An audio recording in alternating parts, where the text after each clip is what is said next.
आज आपण बनवत आहोत खास वटसावित्रीसाठी रंगोळी वडाच्या झाडाच्या डिझाईनसह।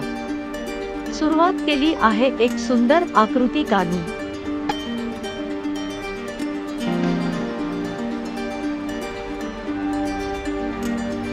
हळूहळू त्यात रंग भरतोय, हिरव्या पानांनी, मुळांनी आणि आजूबाजूला फुलांची आरास।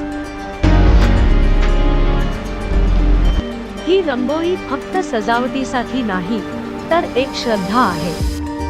सावित्री सत्यवानाच्या प्रेमाची आणि वडाच्या झाडाच्या पवित्रतेची आठवण। अशा रंगीबेरंगी परंपरा आपल्या सणांना खास बनवतात ना।